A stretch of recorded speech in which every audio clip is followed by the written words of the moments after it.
Hello everyone. आज का अपना टॉपिक है laboratory diagnosis of viruses. Okay, और इसमें अपन क्या पढ़ेंगे, वायरस आइसोलेशन के बारे में भी पढ़ेंगे। ठीक है, ये टॉपिक आपके लिए बहुत ही इंपॉर्टेंट है। क्यों? क्योंकि देखो, एक तो सबसे पहले इंपॉर्टेंट है क्योंकि आपके बेसिक्स को कवर करता है। ठीक है, बायोलॉजी के जो बेसिक्स हैं उनको कवर करता है। और सेकंड, ये जो दो टॉपिक हैं आपके लिए, लेबोरेटरी डायग्नोसिस और सेल लाइन्स, इसके ऊपर आपके एग्जाम में क्या है, शॉर्ट नोट आ जाता है। ठीक है, बहुत ही इंपॉर्टेंट है laboratory diagnosis of viral infections और जो सेल लाइन्स है उनके ऊपर आपकी यूसी में शॉर्ट नोट आता है, इसलिए ये लेक्चर इंपॉर्टेंट है। ठीक है, तो अपन स्टार्ट करते हैं। अब अपन पढ़ने वाले हैं लेबोरेटरी डायग्नोसिस। ठीक है, देखो लेबोरेटरी डायग्नोसिस में अपन क्या पढ़ेंगे, इसमें क्या है कि जैसे कोई भी डिजीज है, वायरल डिजीज है जो अपन को सस्पेक्टेड है, ठीक है, तो उसके बारे में क्या करना है, उसका डायग्नोसिस करना है। ठीक है, उसका कंफर्मेशन करना है, कंफर्मेशन डायग्नोसिस करना है अपन को।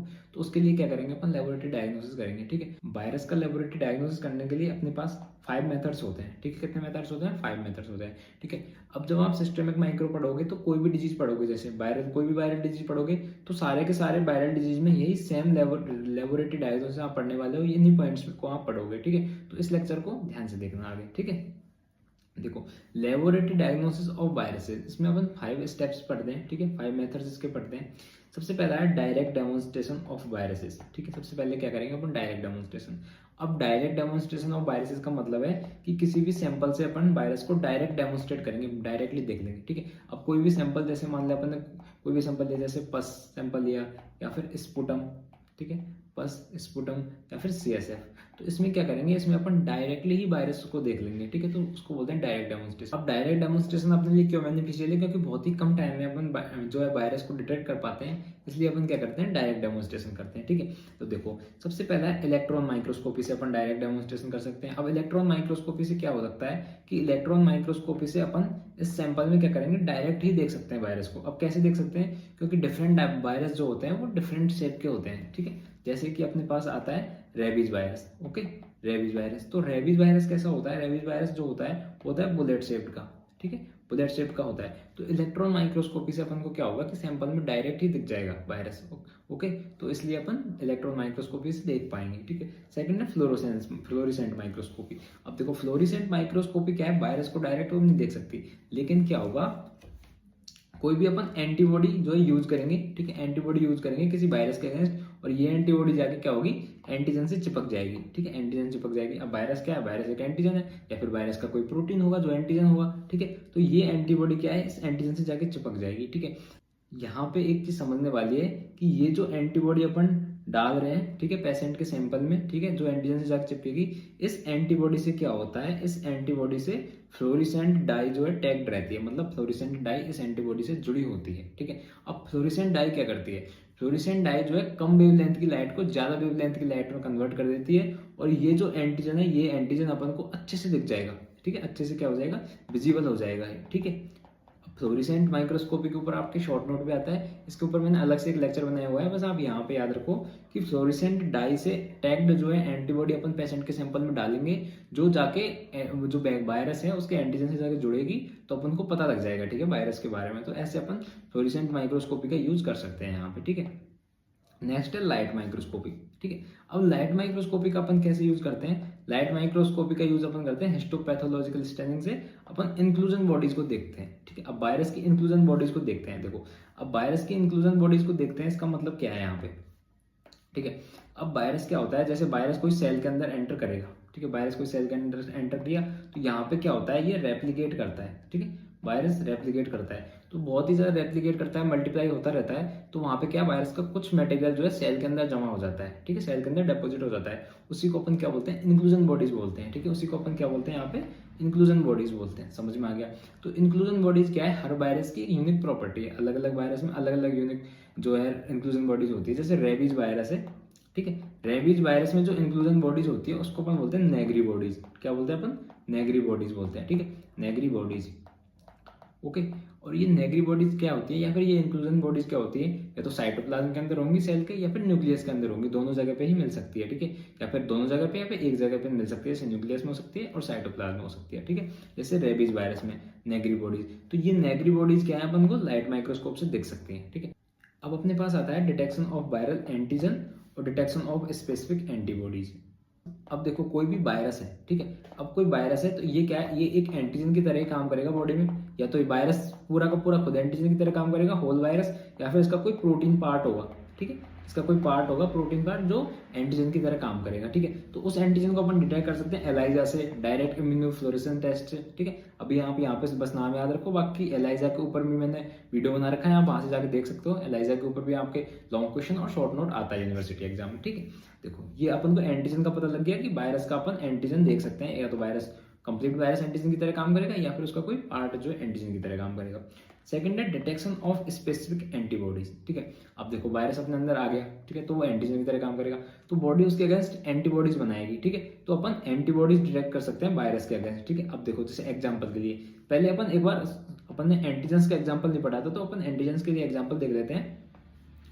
जैसे डेंगू है, तो डेंगू वायरस में अपन क्या करते हैं, NS1 एंटीजन का डिटेक्शन करते हैं, ठीक है। NS1 एंटीजन डिटेक्शन करते हैं डेंगू वायरस में, ठीक है, तो डेंगू फीवर होता है उसमें, ठीक है। या फिर P24 एंटीजन, P24 एंटीजन है जो अपन HIV वायरस का डिटेक्ट करते हैं, ठीक है। HIV वायरस का P24 एंटीजन डिटेक्ट करते हैं, और डेंगू का अपन NS1 एंटीजन डिटेक्ट करते हैं, ठीक है। यहाँ वहाँ पे डेंगू पढ़ोगे या फिर HIV पढ़ोगे तो अच्छे से पढ़ोगे, बस यहाँ पे थोड़ा सा ओवरव्यू आपको पता होना चाहिए, ओके। सेकंड है डिटेक्शन ऑफ स्पेसिफिक एंटीबॉडीज, ठीक है। अब स्पेसिफिक एंटीबॉडीज का डिटेक्शन अपन करते हैं, ठीक है। तो देखो जैसे अपन क्या करा, अब एंटीजन आया था तो उसके अगेंस्ट एंटीबॉडी बनेगी। जैसे डेंगू का NS1 एंटीजन आया तो उसके अगेंस्ट एंटीबॉडी बनती है, उसको जैसे IgM या फिर IgG एंटीबॉडी बनती है, ठीक है। IgM या फिर IgG एंटीबॉडी बनती है डेंगू के केस में, ठीक है, और उनको अपन डिटेक्ट करते हैं। समझ में आ गया, डेंगू में एंटीबॉडी। अब देखो कौन कौन से टेस्ट होते हैं इसके लिए, एलाइजा से डिटेक्ट कर सकते हैं, इम्यूनोक्रोमेटोग्राफी टेस्ट कर सकते हैं, या फ्लो थ्रो ऐसे से डिटेक्ट कर सकते हैं। ये टेस्ट के आपको बस नाम याद रखने हैं, ज़्यादा डिटेल में जानने की जरूरत नहीं है, ठीक है। बस आपको यहाँ पे नाम याद रखने हैं, ठीक है। अब अपने पास है फोर्थ स्टेप, ठीक है। फोर्थ स्टेप्स में क्या करते हैं अपन, मॉलिक्यूलर मेथड्स यूज करते हैं, ठीक है। अब मॉलिक्यूलर मेथड्स का मतलब होता है कि अपन वायरस के RNA या फिर वायरस के DNA को अपन डिटेक्ट करते हैं, ठीक है। वायरस के RNA या फिर DNA को डिटेक्ट करते हैं, ठीक है। अब देखो सबसे पहला, देखो जो PCR है वो 4 टाइप से अपन यूज कर सकते हैं। सबसे पहला है नॉर्मल PCR, ठीक है। एक है रिवर्स ट्रांसक्रिप्टेज PCR, जिसको अपन RT-PCR भी बोलते हैं, ठीक है, रिवर्स ट्रांसक्रिप्टेज PCR। यहाँ पे ध्यान रखना T जो है कैपिटल में है, एक है रियल टाइम PCR। अब रियल टाइम PCR में क्या है, T जो है स्मॉल में है, ठीक है। RT-PCR दोनों को RT-PCR बोलते हैं, लेकिन रियल टाइम PCR में T जो है स्मॉल में, और रिवर्स ट्रांसक्रिप्टेज PCR में T जो है कैपिटल में होता है, ठीक है। अब देखो जो PCR होता है नॉर्मल, उसमें क्या करते हैं, उसमें अपन DNA का एम्प्लीफिकेशन होता है, ठीक है। DNA का क्या होता है, एम्प्लीफिकेशन होता है, ठीक है, जिससे अपन को पता लग जाता है जो है वायरस का DNA प्रेजेंट है बॉडी में या फिर नहीं है, ठीक है। अब रिवर्स ट्रांसक्रिप्टेज PCR है, इसमें अपन क्या होता है, RNA का डिटेक्शन होता है, ठीक है। DNA से RNA बनेगा पहले, फिर अपन RNA का पता लगाएंगे, RNA को एम्प्लीफाई करके, ठीक है। अब थर्ड है अपने पास रियल टाइम PCR, ठीक है। तो रियल टाइम PCR में क्या होता है, रियल टाइम PCR में जो है अपन RT-PCR बोलते हैं इसको, इसमें R जो T है स्मॉल होता है, ठीक है। तो इसमें क्या होता है, DNA का क्वांटिफिकेशन हो सकता है, मतलब कि ये जो प्रोसेस है उससे अपन को पता लग सकता है कि कितना जो है वायरल DNA बॉडी में प्रेजेंट है, मतलब वायरल लोड कितना है बॉडी के अंदर, ठीक है। DNA का अमाउंट अपन को पता लग सकता है। ऐसे ही real time reverse transcriptase PCR है जो RNA का क्वांटिफिकेशन बता सकता है, मतलब कि कितना RNA जो है वायरस का बॉडी के अंदर प्रेजेंट है, ओके। नेक्स्ट है अपने पास आइसोलेशन ऑफ वायरस। अब अपन क्या करेंगे, जैसे बैक्टीरिया को अपन कल्चर करते हैं, ठीक है, तो ऐसे अपन वायरस को कल्चर नहीं कर सकते। आर्टिफिशियल कल्चर मीडिया पे अपन वायरस को ग्रो नहीं करवा सकते। क्यों नहीं करवा सकते, अपन को पता है वायरस को ग्रो होने के लिए एक सेल चाहिए, इंडिविजुअल सेल चाहिए, ठीक है, लिविंग सेल चाहिए। लिविंग सेल के ऊपर ही जो वायरस है वो ग्रो कर सकता है, तो अपन इसको आर्टिफिशियल कल्चर मीडिया पे ग्रो नहीं करवा सकते, ठीक है। अब देखो 3 मेथड्स होते हैं वायरस आइसोलेशन की, ठीक है। सबसे पहला है एनिमल इनोकुलेशन। एनिमल इनोकुलेशन का मतलब है कोई भी एनिमल अपन लेंगे, उसके अंदर वायरस को डाल देंगे, फिर वायरस जो है उसके अंदर ग्रो होगा, ठीक है, तो वो हो गया एनिमल इनोकुलेशन। एक है एम्ब्रियोनेटेड एग इनोकुलेशन, ठीक है। एम्ब्रियोनेटेड एग लेंगे अपन, उसके अंदर वायरस को इनोकुलेट कर देंगे, फिर अपन देखेंगे वो ग्रो होगा, ठीक है। एक है टिश्यू कल्चर, मतलब कि बॉडी के बाहर अपन को टिश्यू लेंगे जिसके अंदर सेल्स होंगी, उन सेल्स के अंदर अपन वायरस को डाल देंगे, जिनके अंदर अपन इस वायरस को कल्चर कर सकते हैं एक तरह से, ठीक है। तो एनिमल इनोकुलेशन, एग इनोकुलेशन और टिश्यू कल्चर 3 मेथड्स हैं, ओके। अब देखो, अब वायरस आइसोलेशन में सबसे पहले अपन पढ़ रहे हैं एनिमल इनोकुलेशन, ठीक है। अब देखो इसके ऊपर क्या है, वायरस आइसोलेशन के ऊपर शॉर्ट नोट आता है, तो अपन इसमें सबसे पहले पढ़ रहे हैं एनिमल इनोकुलेशन, मतलब किसी एनिमल के अंदर वायरस को डाल देंगे फिर ग्रो होगा। अब देखो ये क्या है, ये रेस्ट्रिक्ट कर दिया, ठीक है, गवर्नमेंट ने क्या है रेस्ट्रिक्ट कर दिया कि मतलब हर बार आप कोई एनिमल नहीं ले सकते, उसके अंदर आप वायरस नहीं डाल सकते, ठीक है। तो सिर्फ अपन जो रिसर्च करते हैं, रिसर्च पर्पजेज के लिए अपन इसको यूज कर सकते हैं, ठीक है। या फिर अपन वायरल पैथोजेनेसिस, कोई डिजीज है जिसकी अपन को पैथोजेनेसिस पता नहीं है, तो अपन उसको क्या करेंगे, किसी लिविंग एनिमल के अंदर डालेंगे, तो कैसे डिजीज आगे प्रोसेस करती है, जो उसकी पैथोजेनेसिस है डिजीज की, उसको देख सकते हैं अपन, ठीक है, एनिमल इनोकुलेशन में। और क्या कर सकते हैं, जो वायरल वैक्सीन है उनके ट्रायल्स में अपन एनिमल इनोकुलेशन को यूज कर सकते हैं। तो तीन चीजें हैं, क्या है, तो पर्पज, रिसर्च पर्पज, ठीक है, एक है कोई भी डिजीज की पैथोजेनेसिस, और एक क्या है वैक्सीन ट्रायल्स के लिए अपन एनिमल इनोकुलेशन को यूज कर सकते हैं, ठीक है। एक है एग इनोकुलेशन, सेकंड आता है अपने पास एग इनोकुलेशन, ओके।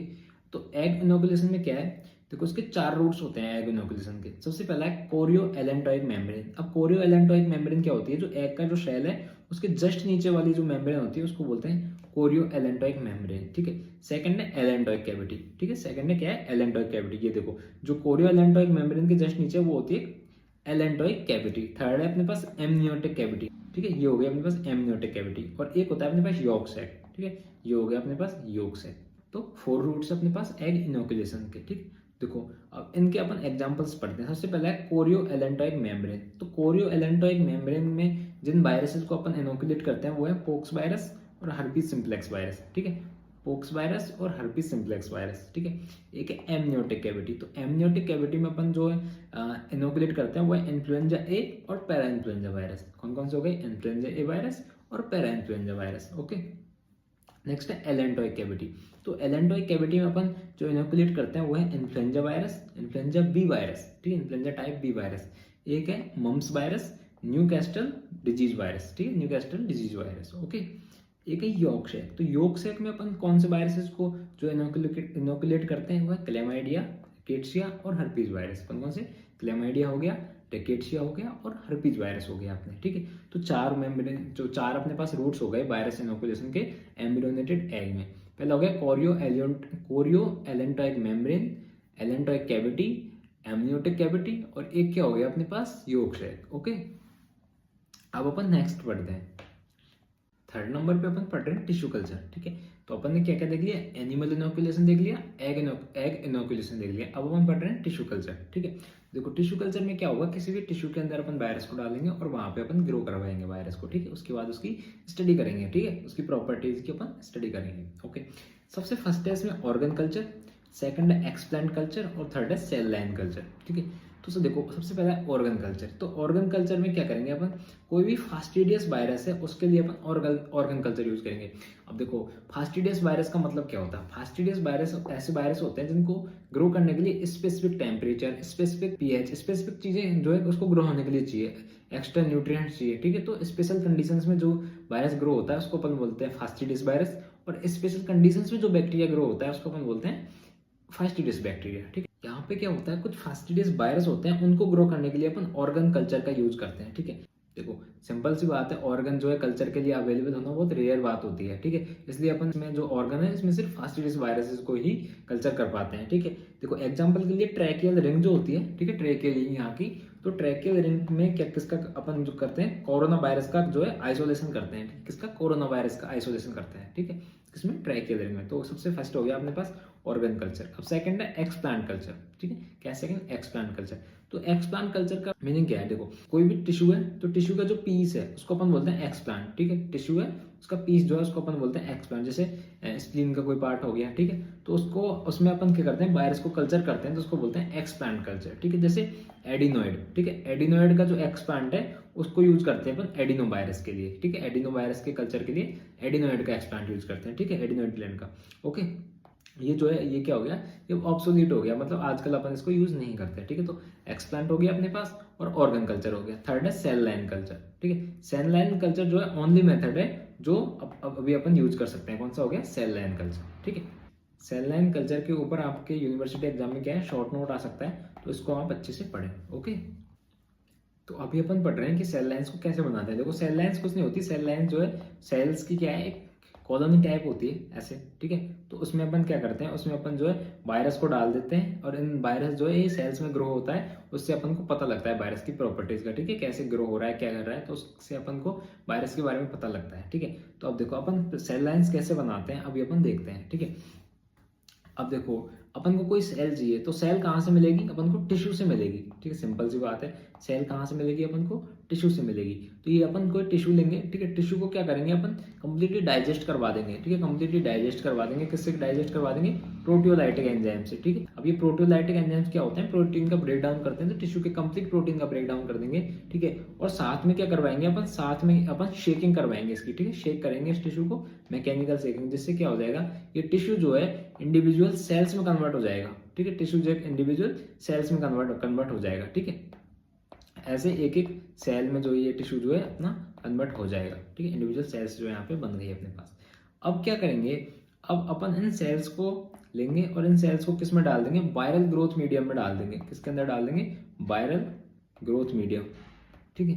तो अब अपन इन सेल्स को क्या करेंगे, इन सेल्स को लेके अपन वायरल ग्रोथ मीडियम में डाल देंगे। और वायरल ग्रोथ मीडियम में इन सेल्स के लिए होते हैं न्यूट्रिएंट्स होता है एक तो, ठीक है, एक तो न्यूट्रिएंट्स होते हैं और साथ में एंटीबायोटिक्स होते हैं। क्या होते हैं, एंटीबायोटिक्स। अब देखो ये एंटीबायोटिक्स क्या करते हैं, ये एंटीबायोटिक्स किसी भी बैक्टीरियल इन्फेक्शन से सेल को बचाते हैं, तो ठीक है, तो समझ में आ गया।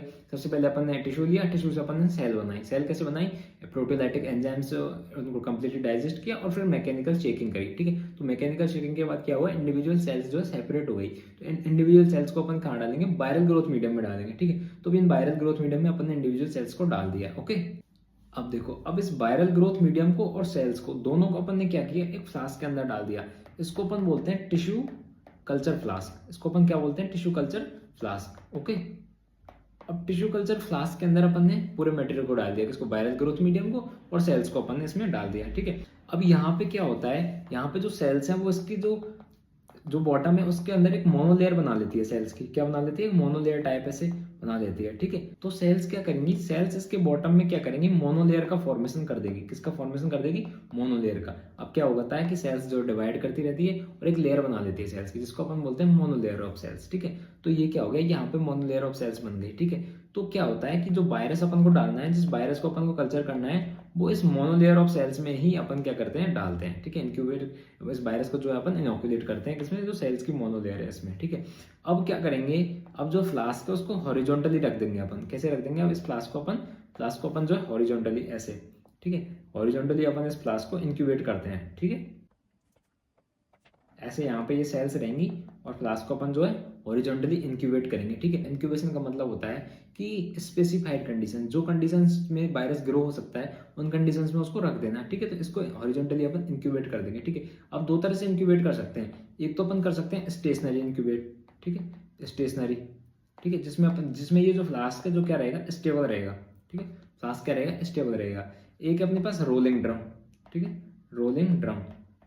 और रोलिंग ड्रम में क्या होता है, ये बार बार रोल करता रहता है, रोटेट होता रहता है, ठीक है। तो ये रोलिंग ड्रम जो कल्चर है वो ज़्यादा जो बेस्ट बेटर रहता है किसके कंपेयर में, स्टेशनरी कल्चर, स्टेशनरी जो है अपन इंक्यूबेशन के कंपेयर में, ठीक है। तो अपन ने क्या किया, सबसे पहले देखो पूरा आपको प्रोसेस एक बार बताता है कि सबसे पहले टिश्यू था, टिश्यू से अपन क्या करें, प्रोटियोलाइटिक एंजाइम और शेकिंग की हेल्प से अपन ने सेल्स बना ली, इंडिविजुअल सेल्स बना ली।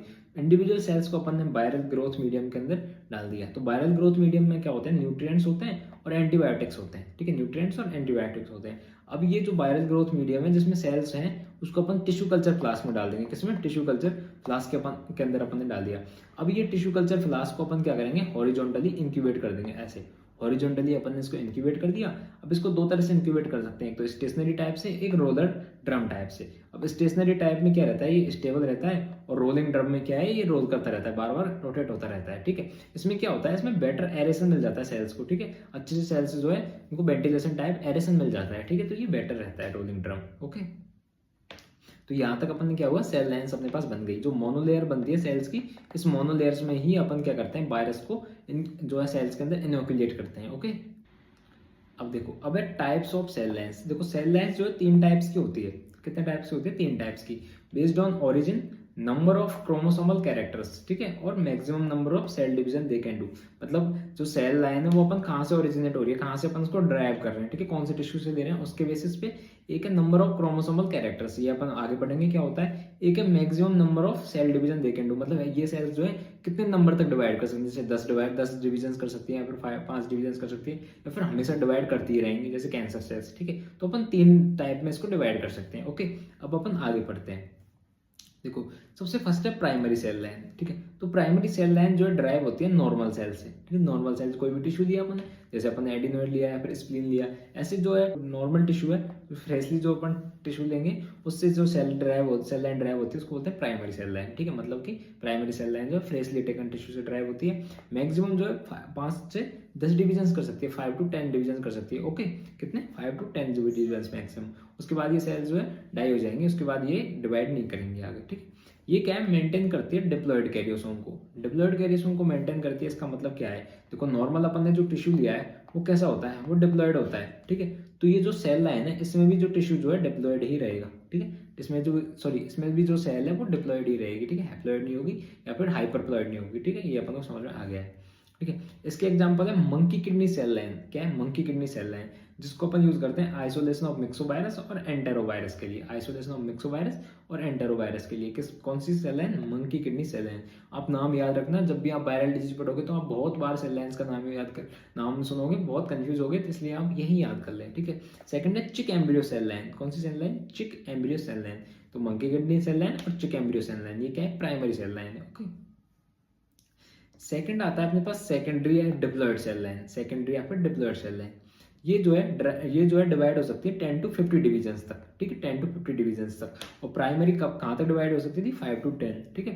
तो यहाँ ये जो सेकेंडरी है वो है 10 to 50 डिवीजन और प्राइमरी जो है 5 to 10 डिवीजन। ओके, अब ये देखो, ये ड्राइव होती है नॉर्मल होस्ट सेल से, ठीक है। नॉर्मल होस्ट की जो सेल्स हैं उनसे अपन इसको ड्राइव करते हैं, जैसे जिसके भी अंदर जो वायरस जो इन्फेक्शन कर रहा है उसकी सेल से अपन ये सेल लाइन को ड्राइव करते हैं, ठीक है। ये भी क्या होता है, मेंटेन करती है डिप्लॉयड कैरियोसोम को। मतलब कि ये जो, अब देखो कोई भी होस्ट है, जैसे होस्ट क्या है यहाँ पे, ह्यूमन होता है, ठीक है, ह्यूमन होता है। तो ह्यूमन के जो क्या है, सेल कैसे होती है, जो है डिप्लॉयड होती है। तो इन सेल लाइन्स में भी जो डिप्लॉयड सेल्स के जो क्रोमोसोम कैरेक्टर है वो डिप्लॉयड ही रहेगा, मतलब कि मेंटेन रहेगा, हैप्लॉयड नहीं होगा यहाँ पे। ओके, ठीक है। अब इसके एग्जांपल से ह्यूमन फाइब्रोब्लास्ट सेल लाइन, ठीक है। देखो ह्यूमन फाइब्रोब्लास्ट सेल लाइन, ठीक है। तो यहाँ पे क्या होता है, यहाँ पे जो सेल लाइन अपन